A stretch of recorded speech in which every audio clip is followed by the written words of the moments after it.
je vais commencer par toi, Anouchka, parce que il y a l'honneur pour les femmes. Alors, j'avais une question qui était en même temps personnelle et qui me turlupinait pour savoir comment toi tu t'es permis de t'autoriser à monter sur scène. J'ai pas réfléchi en fait. C'est marrant ça. Toi qui dis toujours il faut pas réfléchir, faut y aller, tu réfléchis après. Ouais, j'ai pas réfléchi en fait, je réfléchis maintenant. C'est marrant. C'est intéressant. Hein. Ouais, je me suis jamais posé la question est-ce que j'ai le droit d'y aller ou est-ce que j'ai pas le droit, est-ce qu'on va me juger ou est-ce qu'on va pas me juger, non, j'y vais quoi. C'est marrant ça, tu me poses la question. Elles sont... Les questions elles sont souvent pertinentes. Ouais. Je pose ces questions parce que ça te permet de reprendre conscience. Comment ça a marché pour toi? C'est-à-dire c'est quand tu agis et après tu réfléchis, n'est-ce pas? Ouais. Et tu te souviens la première fois que tu as eu ce déclic? Tu avais quel âge? Le déclic, c'est-à-dire... Quand tu t'es permis, tu dis c'est bon, je veux pas monter. J'avais 19 ans. Ok. Et ouais, c'était venu d'un coup? Bah, c'est-à-dire la première fois que je me suis... Tu t'es permis autorisé, ouais. De monter sur scène. Ouais. Bah, ça s'est fait un peu... c'est-à-dire qu'en fait, c'est pas le hasard. On m'a proposé un truc, mais je me suis dit, oui, bah, comme je me dis sur plein de choses dans la vie, bah, allons-y, essayons. En fait, je me suis pas dit, ah bah non, est-ce que je peux le faire, Enfin, j'ai eu des moments de stress, hein. Me demander si j'étais capable, mais je me suis jamais dit, je vais me planter, ou est-ce que je devrais ou pas y aller. Non, bah, allons-y, on verra après, quoi. Intéressant. 19 ans, ouais. Et si par exemple aujourd'hui tu utilisais la même méthodologie, la même clé par exemple qui t'a permis de monter sur scène, aujourd'hui, qu'est-ce que tu ferais de plus? Ou est-ce que tu ferais des choses de plus? Non, parce que de toute façon je fais toujours comme ça dans mon travail en fait. J'y vais et on verra après. C'est intéressant cette question. Le stress vient et la peur vient après en fait. C'est intéressant. Ouais. Okay. Toi, je dis oui ou non, mais je réfléchis après à pourquoi j'ai dit oui ou pourquoi j'ai dit non. Tu vois? C'est l'envie sur le moment qui me... Au départ, tu t'engages. Ouais. Okay. Parfois, c'est pas forcément bon, hein, mais en tout cas, j'y vais, après je réfléchis. Okay. C'est intéressant ça, par rapport à ce qu'on a à faire aujourd'hui. Ouais, exactement. Alors, ma question c'était quel est le rituel qui te permet de rentrer en scène? C'est un truc à toi, un peu comme les sportifs quand ils mettent peut-être le slip ou le casque.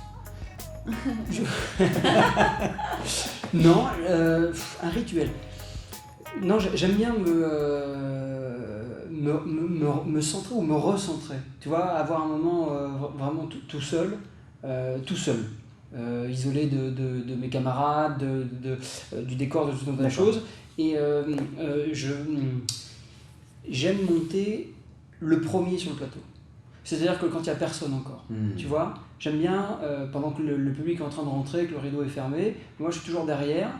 Et j'aime bien ce moment où ça me permet de me recentrer, d'avoir un peu ce qu'on appelle une colonne vertébrale. Tu vois, voilà, de se recentrer sur soi et d'entendre un petit peu le public. J'adore entendre les gens qui s'assoient, les gens qui rentrent, qui discutent, qui machin. Ça me permet moi de me recentrer. C'est-à-dire que dès que le public rentre, moi j'aime bien aller sur le plateau et attendre. Quand tu fais ça, j'ai observé que tu as fait ça. Oui. Ouais, donc tu te connectes à quelque chose d'intérieur. Ouais, à essayer hein, de laisser les pollutions extérieures qui vont venir t'emmerder, tu vois, les laisser vraiment au placard et essayer un maximum de se centrer sur pourquoi je suis là. Intéressant le pourquoi. Ouais, pourquoi t'es là, qu'est-ce qui va se passer maintenant pendant 1h30, tu vois, pour pouvoir centrer vraiment l'attention un maximum. Et pas se laisser polluer en se disant bon ah oui attends j'ai mes courses à faire, j'ai mes trucs, essayer un maximum d'être pour retrouver la sincérité. Avec toi-même. Oui, avec moi-même et du coup avec le personnage et pas travestir la pensée ou travestir ou tronquer la pièce. De surjouer quoi. De surjouer, de laisser voilà. Super, la sincérité. La sincérité, ouais. J'ai vu que tu as été aussi étonné quand tu as sorti ça. Oui, tu vois. C'est ce que tu es aligné, quoi. C'est ce que tu es. Ouais. Je le ressens. Ah ouais, merci, c'est canon. Hein. La deuxième question, alors Anouchka, j'avais une question qui est aussi personnelle et en même temps, moi qui est fan aussi de ton père qui a une sommité dans la cinématographie, je voulais savoir, est-ce que tu as pris une clé qui lui correspond, qui t'a inspiré? Est-ce que tu t'es inspiré une clé. Oui, j'ai eu la chance de commencer avec lui, donc du coup je l'ai beaucoup observé dans le travail. Mon père, il a vraiment il est très instinctif en fait, tu vois, il réfléchit pas, il ressent dans son travail. Il m'a toujours dit ça, d'être dans l'instant, de vivre ce que tu es en train de vivre le personnage, pas d'interpréter, mais de vraiment être le personnage. Parce que moi je trouve très difficile, parce que c'est quelque chose qui me fait super peur, parce qu'on interprète des personnages très différents, et moi j'ai toujours peur d'aller trop dans le personnage, et après il faut laisser le costume au théâtre ou sur le plateau et rentrer chez toi. Du coup ça me fait toujours peur, parce que je me fais toujours envahir par le personnage après, c'est comme ça. Ah oui. Il faut trouver l'équilibre justement. Tu justement. le vis encore. Ouais, c'est chiant ça. Enfin, tu sais, je m'identifie trop après au personnage. Même si au départ il n'y avait rien, après j'ai l'impression que c'en est pareil, c'est horrible comme sensation. Mais tu vois, il faut trouver l'équilibre justement, d'arriver à, en étant dans l'instant et dans le moment avec le personnage, toujours rester. Après, ça c'est ma clé à moi, c'est toujours me dire que c'est un travail et rien d'autre. Tu vois, que c'est pas moi, c'est pas ma vie. Okay. Moi, lui, il vit tout son travail et son métier, enfin, son travail et sa vie, je veux dire, enfin il mélange tout. Donc moi j'ai pris ça, mais j'essaye vraiment de me l'approprier, de me dire je fais ça sur le plateau, mais après en sortant. J'essaye. Hein. Il y a une réelle mimétisme par rapport au personnage au niveau énergétique. Il pense comme le personnage, tu bouges comme le personnage, et après il faut se réapproprier. Après je mets toujours quelque chose de moi, c'est-à-dire que comme je bouge sur scène, c'est comme je bouge dans la vie. Après ça vient à un moment donné, j'y pense plus et ça vient normalement. Wow. Mon père, lui, quand il bouge sur scène, c'est lui aussi, tu vois. Et il vit, donc c'est Alain qui vit je sais pas, Paul ou Jacques, tu vois. Tout à fait. Donc il y a toujours... Il lui redonne une autre identité. Tu sais pas à quel moment c'est le personnage, à quel moment c'est l'acteur. Tu vois, et ça j'aime bien, c'est intéressant. Ah ouais, ok. Super clé, donc d'inspiration. Je sais pas si ça répond à ta question. Non, mais en tout cas, c'est un peu perdu là. Non, parce que moi, c'est cette... Tu sais, quand on aime quelqu'un, comme lorsqu'on va faire des formations, quand on va voir un coach ou autre, on aime bien connaître la psychologie de la personne. Comment elle fait pour être elle-même, quoi, quelque part. Voilà. Donc moi, ça m'intéresse parce que j'aime aussi la légèreté, la personnalité que tu es, donc ça m'intéresse de voir que tu es aussi naturel, tu fais les choses naturelles comme quand tu bosses, quoi, presque. Et c'est compliqué sur le plateau de penser naturellement, à faire un geste naturellement. Non mais tu prends ta fourchette quand tu manges, c'est normal, et sur le plateau d'un coup tu réfléchis à comment tu prends ta fourchette, et là c'est faux, parce que tu réfléchis à un truc qui est naturel. Ah oui, c'est super dur en fait d'être naturel. naturel. De la conscience, quoi. Ouais, mais faut pas, c'est compliqué quoi. Vraiment, parce qu'il faut essayer d'être... tout ce qui est naturel dans la vie, sur le plateau d'un coup tu y réfléchis, et c'est là que tu risques d'être faux. Tu vois ? Ok. Faut se laisser aller. Et c'est ça qui est dur. Là, c'est vachement thérapeutique notre questionnaire, j'ai l'impression. Tu vas pouvoir te réécouter. Oui, parce que je réfléchis en même temps aussi. Moi, je vais te poser la même question. Est-ce que, par exemple, il y a une clé d'inspiration que tu as prise, tu rédiges chez son papa ? Chez Alain ? Ouais. Ouais, la persévérance et le côté je perds mes mots, tu vois, pointilleux, professionnel. C'est-à-dire que c'est un mec qui laisse pas, qui a l'impression de laisser la place au hasard, mais qu'il n'y a pas de hasard. C'est carré, c'est direct, il y a un objectif, on y va, et ça ne doit pas tortiller. Il n'y a pas de place à l'improvisation, tu vois. Et alors, il y a certaines personnes qui peuvent prendre ça pour de l'arrogance ou pour de la suffisance, pas du tout. Moi, je pense que c'est quelqu'un qui est ultra professionnel, et si tu dois être ici, c'est ici, tu ne dois pas te décaler, parce que ça peut changer tout un tas de choses. Il a pris en compte tous les paramètres. Ouais, voilà. Donc c'est quelqu'un qui est professionnel, qui est toujours là, à fond, et une rigueur de travail en fait. C'est ce que j'ai aimé quand j'ai travaillé avec lui, c'est que c'est quelqu'un qui est très rigoureux. Donc il n'y a pas de place à l'impro ou au je m'en foutisse, ou oui, bon, non. C'est carré, c'est juste, on fait ça pendant 10 minutes à fond, et après vous faites ce que vous voulez. Mais quand on fait, on fait. On est là pour bosser. On est là quand on travaille, on travaille. Il n'y a pas de place à l'à peu près. Et je trouve que pour des jeunes, c'est très très enrichissant. Ouais, parce que souvent les jeunes, ils sont un peu, on a la caricature, ils sont un peu je m'en foutiste, un peu dilettants, un peu... Non, tu vois. Et j'ai bien aimé parce que c'est vraiment carré. Donc ça te met tout de suite... Ça nous a appris pour notre projet là qu'on a fait, du coup, après tous les deux, on était très... surtout qu'on a tout apporté, du coup on était hyper... perfectionniste sur le boulot et on voulait que les autres le soient aussi, tu vois. Et c'est compliqué, parce que personne n'est pareil. Mais du coup, on a tellement l'envie de bien faire, en fait, tu vois. Donc c'est le même modèle d'inspiration, en tout cas sur la rigueur et la justesse de travail que vous avez aussi, vous êtes imprégnés tous les deux. Quoi. Enfin, vous êtes en accord tous les deux avec ces valeurs-là. Ouais, parce que quand tu travailles, mais même quand tu es jeune, c'est bien de travailler avec des gens comme ça. Je pense qu'on ne peut pas avoir meilleur mentor dans votre métier.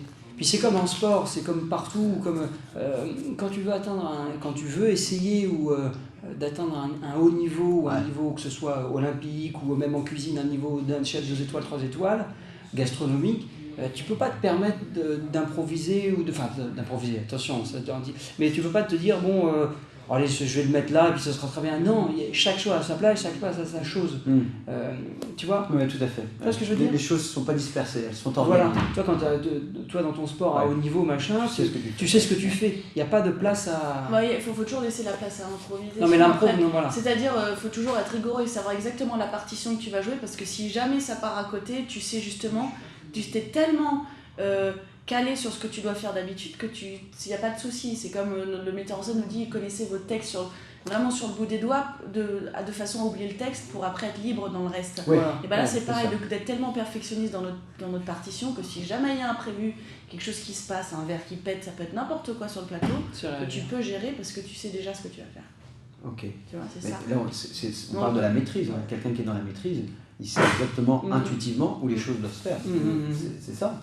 Il a un facteur intuitif dans lequel mais il nous a appris ça, il sait exactement ce qu'il fait. Il sait exactement ce qu'il fait et du coup parce qu'il est tellement professionnel qu'après, une fois que les bases sont là, en fait, c'est les bases. Une fois que tu as les grosses bases qui sont bien solides, tu peux te permettre après de faire un peu ce que tu veux. Mais une fois parce que tu peux toujours revenir aux bases et tac, te recentrer. Et la rigueur, en fait c'est la rigueur. Je trouve que c'est quelqu'un de très rigoureux. Intéressant. Hein. Ok, et la dernière question pour toi, alors ça fait partie en même temps de ce qu'on a fait aujourd'hui. Alors, qu'est-ce que tu ressens quand tu fais vivre ton corps dans le sport, par le sport. Je vais repréciser, qu'est-ce que tu ressens quand tu fais vivre ton corps par le sport? Je me sens équilibrée, c'est vraiment, parce que je suis très dans la vie, mal à l'aise dans mon corps et toujours à contrôler tout. Et du coup, dans le sport, c'est la même chose, tu vois, je ne la laisse pas aller au bout. Tu as remarqué tout à l'heure, j'ai remarqué aussi, mon fils, je ne laisse pas aller jusqu'au bout. Et à partir du moment où je le laisse aller jusqu'au bout, je me sens vraiment équilibrée. Tu vois ce que je veux dire? Que tout est en place. Tu le vois ou tu le ressens? Je le ressens. Tu le ressens, ouais. Ben, c'est-à-dire que je suis pas... C'est marrant parce que je t'utilise ce mot parce que quand il n'est pas en place et je me lâche pas, je suis pas équilibrée. J'ai l'impression que je vais me casser la gueule, tu vois. C'est une image et en même temps, c'est exactement comme ça que je le sens. Alors que quand je suis bien en place, ben c'est ça, c'est juste l'équilibre, quoi. Un peu comme la métaphore du chat. C'est que tout est partout là où ça doit être à ce moment-là. Ouais, comme le chat. Okay. C'est clair. C'est l'image qu'on a utilisée. Parce que moi, quand tu me demandais pour toi, ça représente quoi l'équilibre? Un chat. Okay. Qu'est-ce qui représente l'équilibre? Un chat. Le chat toujours retourner sur ses pattes. Toujours sur ses pattes. Bien comme il faut. Super. C'est ça que je recherche avec toi d'ailleurs, parce que l'aisance corporelle, de toujours être bien placé, d'être bien, c'est ça, colonne vertébrale, quoi, d'être bien ancré, bien équilibré. Ok. Attends, c'est de la théorie, après, le mec il va dire hey, on les a vus, la colonne vertébrale. C'est pour ça, c'est ce que je recherche. Elle l'a ressenti. Ouais. Je sais quand c'est équilibré, quand je me sens bien dans mon corps. C'est intéressant, c'est les outils de métaphore que des fois vous pouvez avoir aussi, de manière à se représenter un objet ou un animal ou quelque chose de la nature qui représente l'émotion ou l'énergie que vous voulez obtenir. Mais de pas, pareil, comme tu dis, agir et pas réfléchir. Et pas réfléchir, il faut que je tourne mon pied comme ça. Mais comme quand on fait la relaxation, tu me dis, là, tu sens tes chevilles, tes pieds. Du coup, je mets ma conscience dans l'endroit et je sens pas le reste. Et je sens juste la partie dont tu me parles. Tu vois, comme quand parfois j'ai mal quelque part, je me dis, pense à l'autre côté. Du coup, je ressens moins la douleur d'un côté. Tu vois, c'est bizarre. Et Et ben là c'est pareil, c'est de moins réfléchir, il faut que je tourne mon pied comme ça, mais non, pense que t'es ta cheville, c'est bizarre, hein, je suis peut-être con hein, comme ce que je dis, mais tu vois, du coup je sens qu'elle tourne plus, parce que je suis plus dans l'instant, dans le pied, dans la jambe, dans l'équilibre. Là où tu portes ta conscience. Exactement, là ça va tourner.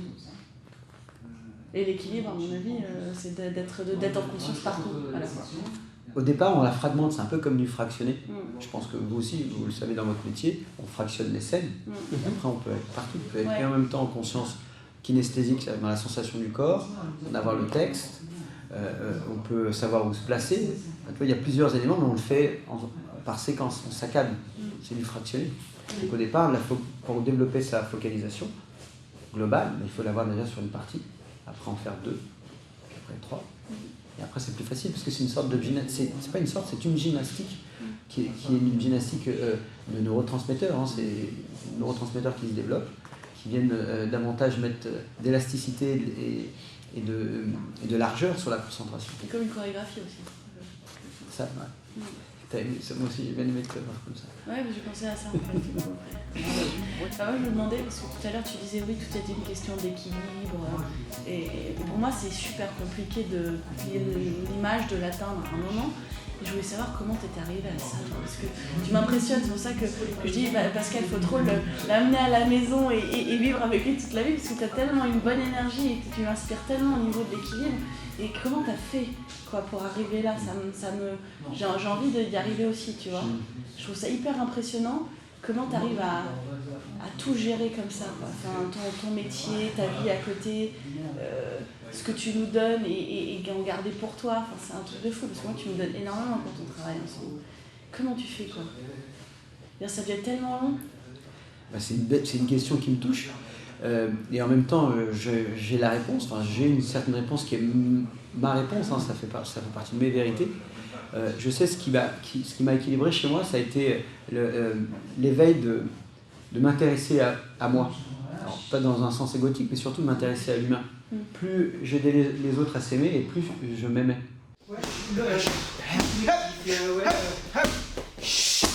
Dernier. Ok. Ça vaut combien de points ça? Premier chiffre sur 0 à 10 en qualité. Alors va chercher 8. Tu peux chercher 8? Tu peux chercher 8? Tu peux t'autoriser à chercher 8? Ouais.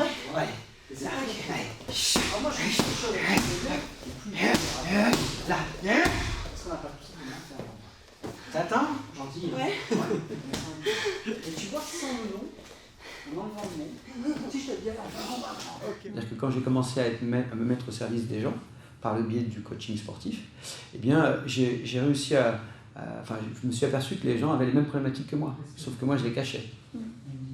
Et au fur et à mesure que je me suis intéressé à comment je peux aider cette personne, donc c'est là où j'ai eu accès à des connaissances, j'ai décidé de me former, à m'autoriser à me former, et pas aussi facilement que toi, parce que moi j'ai mis du temps à me dire oui, est-ce que je peux faire cette formation? J'avais pas forcément de mentor parce que j'avais des références passées au niveau scolaire dans lequel moi je suis un autodidacte, hein, j'ai commencé à étudier à 30 ans. Et donc j'avais pas cette autorisation-là. Et il m'a fallu que je sorte de cette zone de confort, déjà juste au moment de la décision, de me dire je dois étudier. Et c'est l'accès à la connaissance de l'humain, l'accès aussi à la connaissance de la spiritualité, qui ramène un peu plus de bon sens et d'amour vers soi. Donc j'ai appris à m'aimer.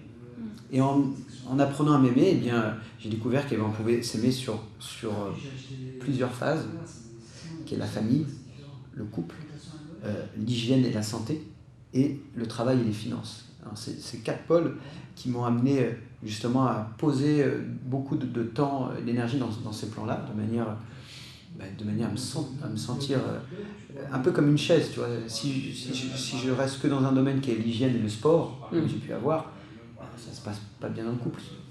Des sportifs qui sont 80% dans leur domaine, il n'y a pas de secret, hein, c'est comme un muscle. Hein. Dans la famille, ça va pas forcément bien, avec le couple non plus.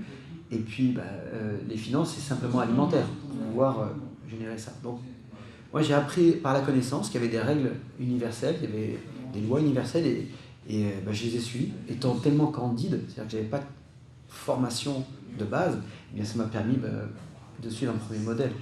Mais l'amour pour moi et l'amour pour les autres m'a aidé à m'équilibrer.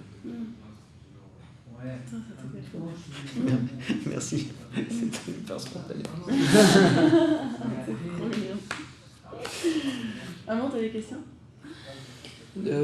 Pas qui me viennent Ça peut être sur le sport. tout de suite, ouais, non, j'ai pas une question, c'est plus une observation ou quelque chose que j'apprécie en venant ici ou chez toi, en connaissant, c'est que tu pratiques un sport violent, la boxe taille, c'est pas du golf, tu vois ce que je veux dire?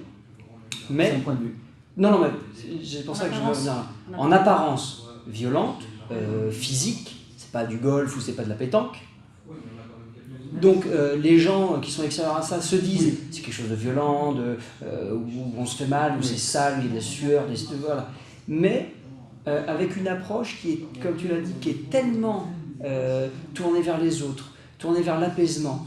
Justement, le message, quand on vient ici, on ne vient pas faire un sport violent, on vient apprendre sur soi et sur les autres. On fait du sport qui est en apparence violente, mais qui est un moyen de relaxation et de détente et de don de soi et d'amour qui est complètement différent. C'est-à-dire que oui, on vous donne des coups, mais vous ne donnez pas des coups, vous apprenez autre chose que ça. Et c'est ça que moi j'adore. Tu vois ce que je veux dire? Ça revient un peu à ce que tu disais avec un équilibre et tout ça. Il n'y a pas, la violence, c'est l'introspection et le respect d'autrui, toujours.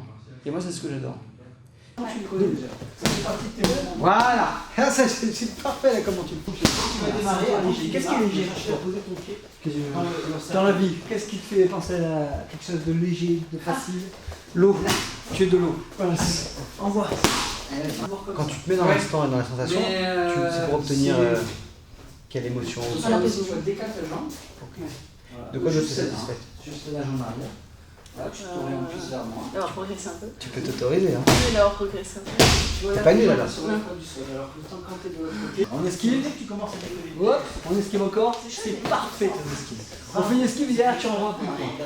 Hop, et là je frappe. Oui. C'est une très bonne observation, et notamment par les polarités de ce sport qui peut, comme tu dis, être dangereux ou violent. En apparence. Moi aussi, ça m'arrive des fois d'avoir la maladresse de juger quelque chose que je ne connais pas. Et c'est là on voit bien où la nécessité de travailler sur soi, parce qu'on parle toujours où on juge toujours plus facilement de quelque chose qu'on ne connaît pas. Ouais. Et la particularité de ce sport, et notamment ce que tu pointes, ça me fait penser à la virtuosité et au côté vicieux. C'est-à-dire que tout ce qu'il y a sur cette planète, que ce soit un sport, que ce soit une arme, que ce soit un produit toxique ou autre, ça a des vertus vertueuses et vicieuses. C'est uniquement dans la façon dont on s'en sert. Et moi, en observant ça, et c'est vrai que moi j'ai fait ce sport-là au départ parce que j'avais une violence en moi qui faisait que j'avais besoin d'y aller. C'était tout simplement pour combattre mon démon. Et au fur et à mesure qu'on vit une carrière et qu'on grandit dans ce domaine-là, t'as plus envie de dureté, t'as plus envie d'être dans la violence. Et c'est à ce moment-là, eh bien, que tu décides de prendre de la distance avec ça, et ce qui m'a amené à observer comment je peux faire pour changer les choses avec ça. Parce que je savais faire que ça, à un moment. J'aurais fait de la flûte, je vous aurais coaché avec de la flûte, quoi. Mais je savais faire que ça, et comment je peux transmuter l'énergie que j'ai en moi quand je suis en train de coacher quelqu'un et que j'ai cette énergie d'amour et de servitude envers la personne, comment je peux faire pour faire de ce sport qu'il soit aussi vertueux pour l'autre. Donc, après, c'est la communication, c'est aussi... après, il n'y a pas grand-chose, enfin, il y a rien de mental en vérité, c'est la façon dont on est à l'intérieur qui fait qu'on transforme les choses. Vous avez ces facultés-là, il y a aussi jeune, moi ce que j'ai pu observer, aussi jeune, aussi talentueux, de vivre profondément l'envie de bien faire. L'envie de bien faire en vous, mais aussi pour donner aux gens. Et quand vous jouez votre rôle, presque, vous êtes dedans, il y a moins d'intellect. Est-ce que vous confirmez ça? Oui. Merci Pascal. Merci. J'ai passé un beau moment. Nous aussi. Merci Pascal. C'était bien, c'était cool. Très touché.